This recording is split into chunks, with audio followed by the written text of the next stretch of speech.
Good morning, everybody. I'm excited to be here today with you this morning. As Kevin has introduced me, I'm Nadine Litchfield. I work for Germany Trade and Invest. And as he said correctly, we help foreign companies to come to Germany and establish a physical presence here. But I will tell you a little bit about that later on. Let me talk to you first about the e-commerce market in Germany, and in particular about the German consumer, because the German consumer is a little bit different than all the other consumers and has particular things that play a role here. I will not focus on mobile commerce too much.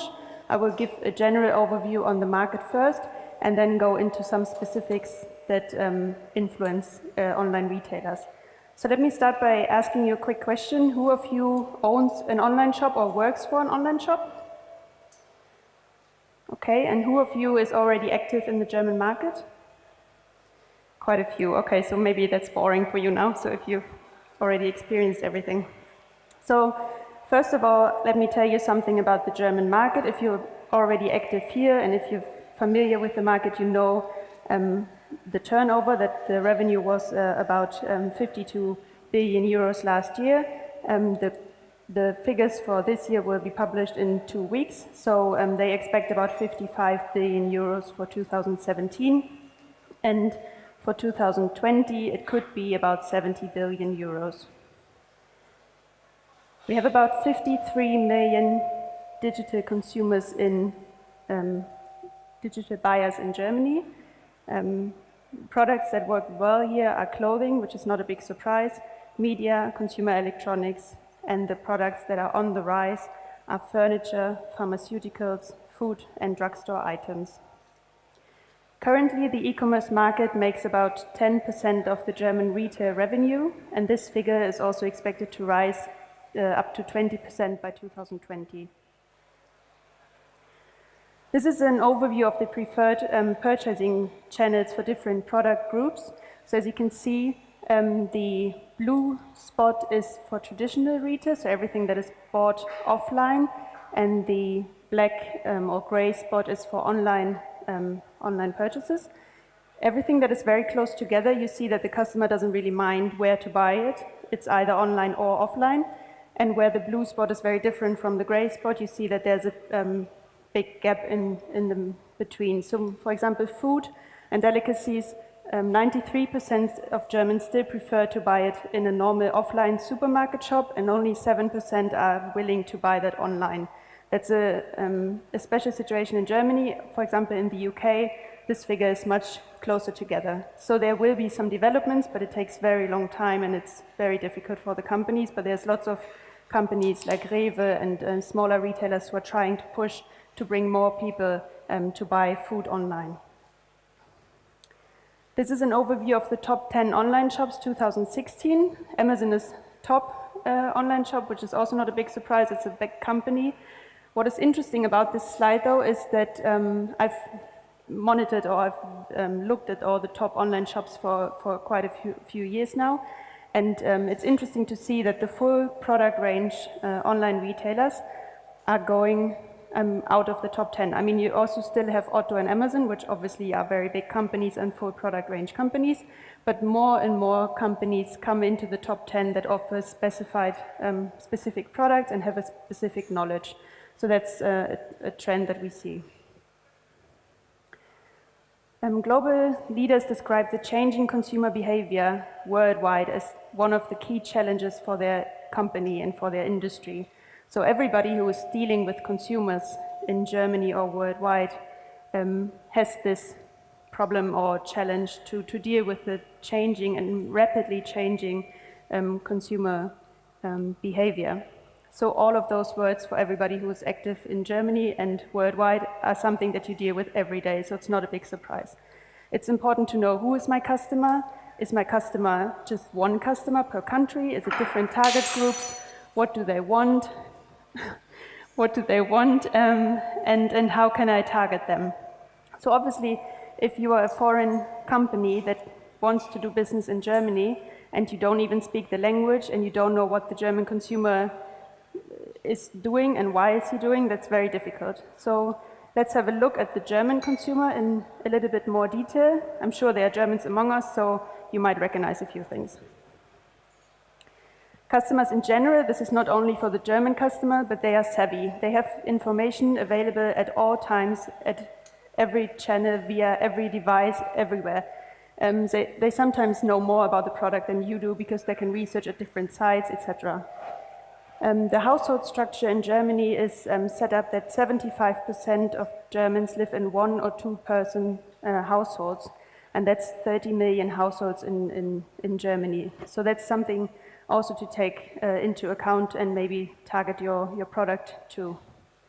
Germany has the highest total purchasing power in Europe, and in Germany itself, the highest purchasing power has the target group 50 years plus, which is also not a big surprise because they had their whole lives to save money.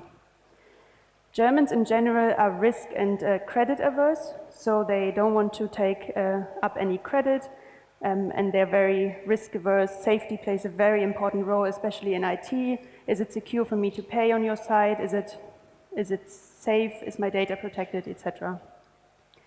Then the personalized quality items are versus the mass production items.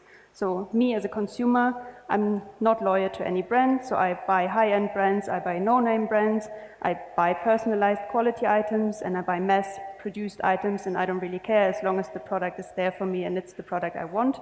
So that's obviously very difficult for retailers to take into consideration. Technology obviously plays a role, especially with online shopping, also with mobile wearables, all the buzzwords that you deal with every day.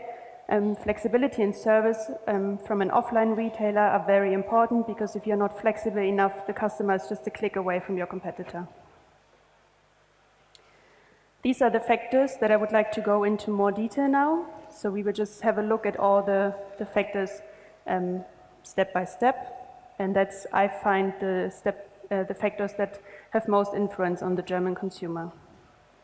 If you just say 1, 2, 3, in those 3 seconds, you might have lost 33% of your potential customers already. 4, 5, the customer today is not very patient anymore. So if your website loads in more than 5 seconds, 65% of your potential customers are gone. And 20% of those customers said they will not return to your website. So this is 20% of potential customers that are lost forever. An average German website takes about 2.9 seconds to load. Obviously there's more and there's less. So you can ask yourself or your web shop, how long does your site need to load? Would you have lost any customers or would you have lost 65? So that's a very important thing to take into consideration. Social media is always perceived as being very important and very influential. You see here that's the influence on the customers aged 18 to 34, that 43% of customers are influenced when they read or reviews, ratings or feedback online. There's some other influences as well. It will be coming to a point where people will buy directly via social media in a few years. We're not there yet. It's only 9% right now, but this will grow, and the influence on social media will also grow further. So, of course, you know, as an online retailer, it's important that there's no negative feedback, or how you deal with negative feedback is important on a website, and that you make sure that your social media sites are well maintained. Quality labels and seal of approvals. The quality label is actually among the top 5 factors for a German consumer to buy on your site. You can see here in this survey that 62% have said that the existence of a quality label on a website is crucial, very important, or important for me. 80% of customers that have been asked will buy at your shop, even if they don't know your shop, if you have a quality label. So 80% give you the trust if you have this trust mark, basically. And only 30% of customers will buy at your shop if they don't know the shop and if you don't have a quality label. So you see there's a big gap in having it or not having it. 62% of merchants in Germany are qualified or are certified with one of those trust marks. So there's, I'm sure you know all trusted shops, EHI, Ecomi, etc. They are the ones that are mostly used in Germany. Coming to payment now, because I think payment is very important. Payment always plays a crucial role, and payment is the most different to any other countries. Everybody that I talk to always says, oh, we pay by credit card, credit cards are great. Credit cards are not so great here. I mean, we pay by credit card, but as you can see, the offline payment method, credit card is only 7% in Germany. So if I talk to foreign people here, I don't know, Kevin, if you've made the same experience. If you go out in the weekend, you have to go to a bank, to an ATM, take out cash in the evening and then spend it during the weekend, because you cannot go to a bar and pay with a credit card, unlike the Netherlands, Sweden, or the other countries where that's very easy and where you do that a lot. We use cash. 52% of Germans use cash all the time. So it's not a big surprise that if this is the reality in the offline world, that this also resembles in the online world. So in the online market, 30% of Germans prefer to pay by purchase on account. And I'll explain what that is. Purchase on account is that you order a product, you receive the product in a parcel, you get a letter as well, that's the bill, and then it says, hey Nadine, happy that you shopped with us, here's your product and here's the bill, please pay within 14 days. For Americans, for example, this is super weird. They told me, are you crazy? Why do they do this? This is super risky for me as an online retailer. It's true, it's risky for you as an online retailer. For me as a client, it's great, because I can try the product and I can send it back and I don't have to pay anything. So the risk for me as a customer is basically zero. For you as an online retailer is quite high.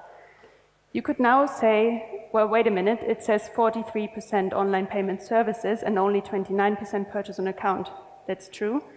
But the online payment services is the aggregation of all the online payment services, for example, PayPal, Sofortüberweisung, GiroPay, and Click and Buy. So in total, they make up the biggest percentage with 43%, but purchase on account as a single online payment method is the preferred payment method with 30%. Credit cards, again, 9% only. If we look at this development over the past years, you see that blue, again, is the purchase on account. It hasn't really changed much, so it's still 30%. It's still a very big number. What you can do as an online retailer is obviously to work with service providers who assure you that the risk is that you can lower your risk when customers shop at your site.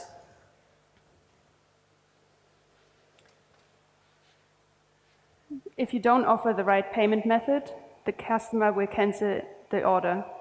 And it's quite a high number. 30% will cancel the order if the preferred payment method is not offered. So you can see all the other reasons, like technical problems, delivery is too long, delivery costs too high, everything, etc., is just very small number compared to the 30% of people who cancel their order if the preferred payment method is not offered. However, there's good news. The rate of cancellation goes down tremendously if you offer more than one payment method. If you only offer prepayment, which is great for the online retailer because you get your money and then you can ship the product, it's not so great for the customer because I have to pay you and I don't know if you ship the product. Nearly 90% cancel their order if you only offer this payment method. However, if you go down to offering prepayment in PayPal or prepayment in credit card or prepayment in purchasing on account, you can decrease this rate of cancellation tremendously. You could now say, I don't care, I have money, I just offer all of the payment methods that there are and the customer can choose. It's a good idea, but not a good idea in Germany, because if you offer more than 6 payment methods, the customer gets confused and might also cancel the order. So you really have to take into consideration which payment methods are right for your target group and also make some checks what the customer prefers. So if you offer sofas online, you might not want to do purchase on account, or you do. So it's just, you have to see what's your product and what's your target group and how does my target group want to pay. Delivery. Also, more than 50% say that delivery is one of their crucial things when they shop online. Customer wants to know every detail of the delivery via email, via phone, via text message. They want to track the delivery step by step. They want to know who's the service provider and know where is the parcel at which stage. Also, the customer would like to have flexible delivery options. So they want to determine the place. Do you ship to my home address, to my work, to a parcel station, to my neighbor, to my bakery shop? all options that you can take as a delivery option, and they also want to determine the time. As you can see, a majority, 85%, want to choose the day. They also want to choose the time window, and some want to also have the delivery in the evening, because during the day most of us work. If you say, now, that's fine, I can offer everything, they just have to pay for it, gets a bit tricky again, because nearly 90% want the delivery for free. Customers are only willing to pay for same-day delivery, for 60-minute delivery, and when they can choose a specific time window for the delivery. That's then when the German customer is willing to pay for the delivery. Otherwise, 90% want or request a free delivery. What's important to know is that 50% would choose another retailer, so they would choose your competitor, even though your competitor might be more expensive with the product if they offer better delivery options. That's something to take into consideration, because if I get the product from your competitor tomorrow and I don't have to pay for it, and it's a bit more expensive, then I'd rather go with that than wait 3 days with your company, for example.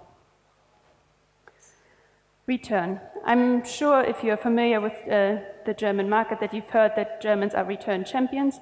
That might be true. Every 10th purchase in Germany is returned or is sent back. Fashion items, every second fashion item in Germany is sent back, which is quite a high number.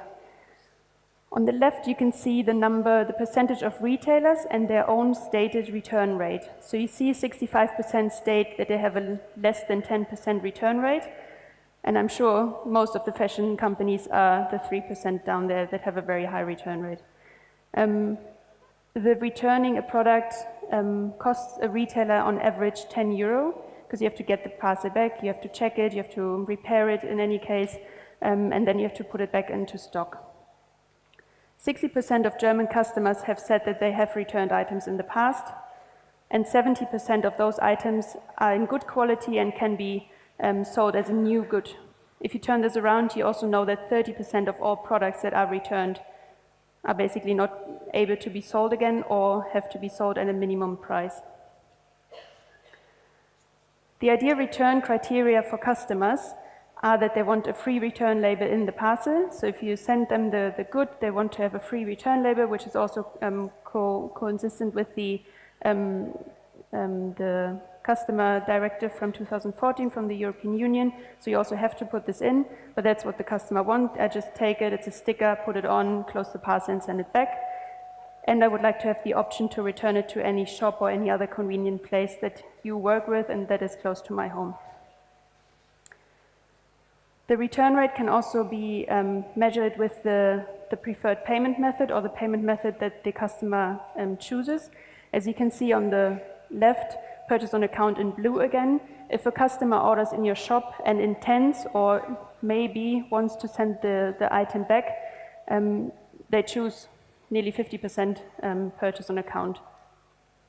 It doesn't mean that you should not offer purchase on account, but you should just take into consideration how often has the customer shopped with me. Can I just do a background check on the customer and work with some service providers who can help you with that.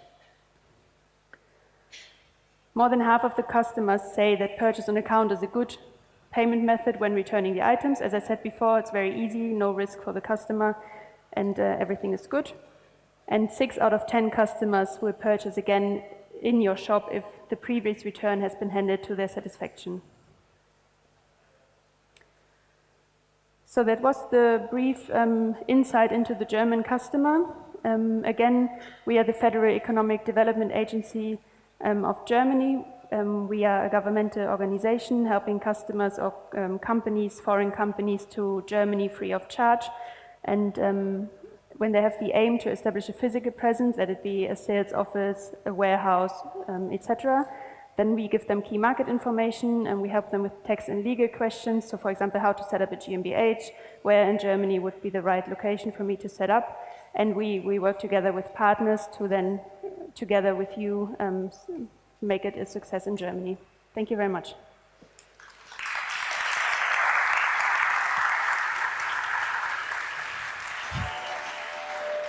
Wow, thank you, Nadine. Ooh, the microphone is loud. It's so interesting to see like a presentation with a lot of data. It like feels like telling a story, and the data really tells you something about Germany, isn't it? Now, questions from the floor. Are there any questions like from the floor? I will run to you to pass you the microphone. Anyone? Please raise your hand. Yeah. Hi there. Thank you very much for the presentation.